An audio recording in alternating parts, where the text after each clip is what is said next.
So that was Tropa.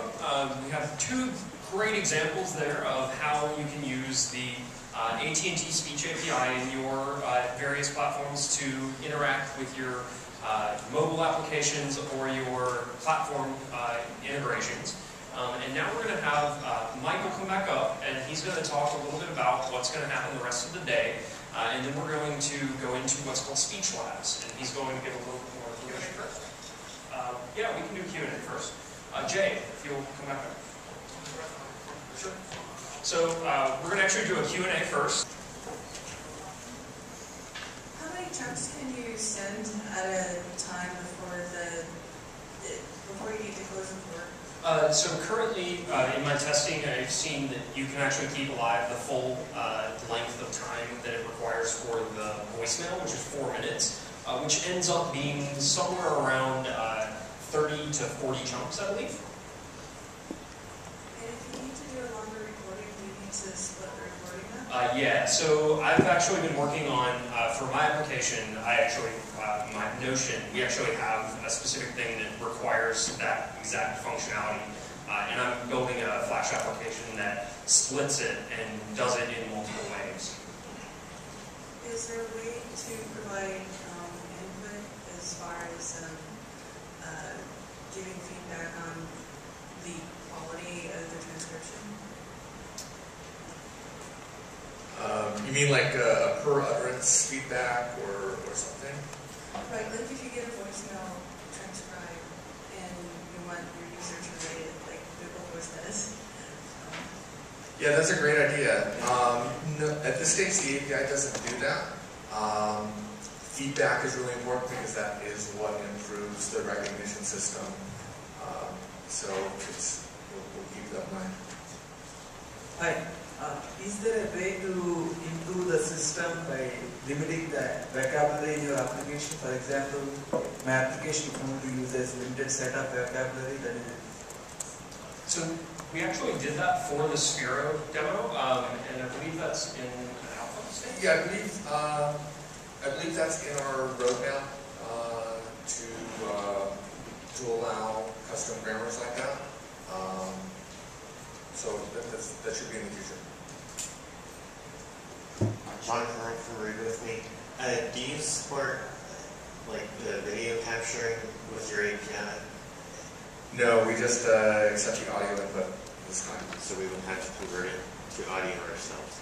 Yeah, like the new, I guess like the iOS 6 has the video input now, which would be great if we could just get the audio out of that. But no, API doesn't support that yet. Any support for MP3s?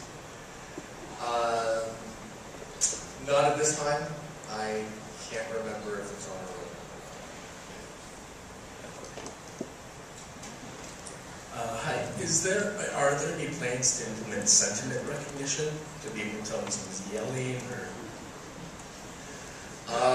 I love hearing when people want stuff like that because we do that in our research, and it's so important for especially in dialogues to have stuff like that. So no, it's not in this, but please send us your feedback, because that helps us decide what we're going to add in the future. Related to that though, once you get the text back from the speech-to-text call, running NLP on it to do sentiment analysis is really straightforward. That's one of the things that I do with Notion is we actually check the positive or negative sentiment on the responses that we get, and it's very straightforward, and having the confidence values actually makes it easier to determine whether something is positive or negative. When can we get that lazy remote control for Uverse? The Easy Remote? Okay. So it has been in the App Store, and then there was a problem with iOS 6. We actually have a problem with iPhone 5 that we are debugging as we speak. So I think the app might not be in the App Store right now, but it should be, Easy Remote should be in the App Store by the end of the week. How does it change the channel, like Wi-Fi? So the Uverse system, actually AT&T has an API, an SDK that you can get from the developer portal for controlling a Uverse device. And so the app gets paired to the consumer's home UVerse box, and then it's, then they're just using the iPhone app as the remote control. I think the UVerse app, the standard UVerse app that's already out there, can do the remote control aspects. The new thing in Easy Remote is the voice activation of that. Hi, a question here. So what are the other limitations you have in the system in terms of, say, recognition of proper names, how good that is, and also the accuracy of the return speech, the transcribed speech? That's one question. The second question is, what is the licensing model? So I can speak to some of the limitations. So I've been testing this pretty much daily for a few months now, and seeing different interactions when you have like large groups of people around. If you're speaking into a phone microphone versus speaking into a headset versus an internal microphone on a laptop. The biggest thing to pay attention to is noise cancellation for getting rid of noise. One of the things you can do is there's a few different libraries that when you're capturing the audio itself, you can massage that audio to reduce the noise just with a standard noise reduction algorithm.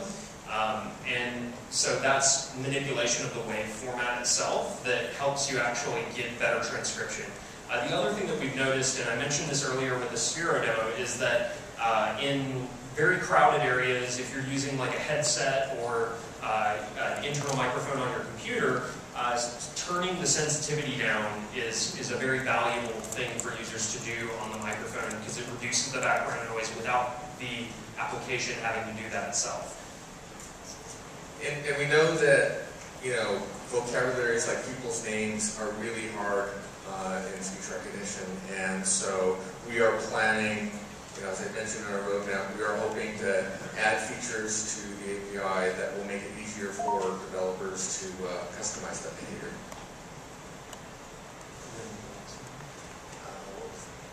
Yes, you said you were wondering what the licensing restrictions were on the API. Yeah, talk to some of the AT&T staff about that. I'm a technical person.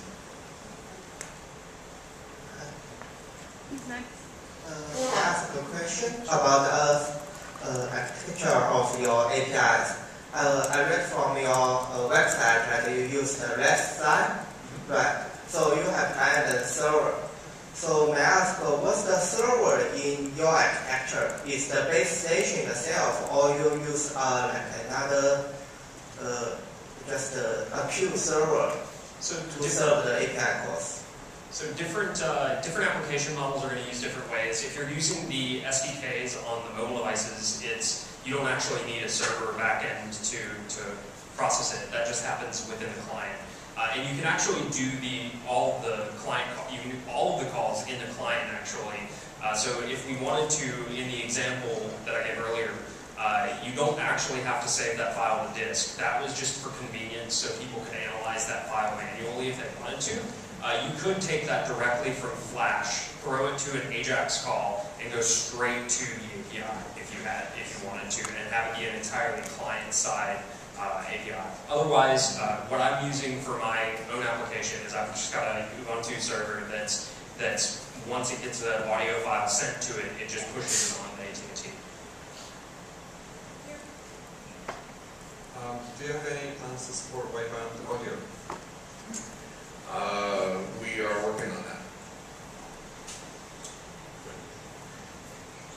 I have a question about the type of server. So I saw the graph you mentioned that have application to search the map, point of interest, and something else. So does that mean it's a different type of servers available for developers to access to, or is you have just a general big server which accepts whatever you record it? So it's much like what Mike was saying, that the server architecture is up to you. AT&T Speech API just recognizes the speech. So it can be a piece of your server architecture. The applications that you were looking that I showed that AT&T's developed, well, speak for it. I can speak to that because the builders are here. The app sends the audio to the speech recognition server, it gets a response back on the client, and then it makes a call to a different web, business search service to get perform the search. So it's like it connects to two different servers. But you could have one server that took the audio and streamed it onto the API and then got the response back, processes that, sends it back to the client. So you could do it with one server if you build the server architecture that way. We have time for one more question. I didn't have enough time to dive deep into the documentation, but what security features are available in terms of implementing this in an enterprise setting and protecting, you know, the audio streams that are going back and forth, the text, and so forth? So that's going to be up to how you implement your audio capture interface. Otherwise, it's just using you can do it over HTTPS. In fact, it's encouraged. And it's OAuth model for client credentials, so it's as strong as the OAuth model, which, you know, it's fairly decent. But you know, you also will want to do your own encryption and things like that if you wanted to do client to your own server, and if you were worried about like a man-in-the-middle there, that might be something you may want to do encryption on your own capture interface to the server.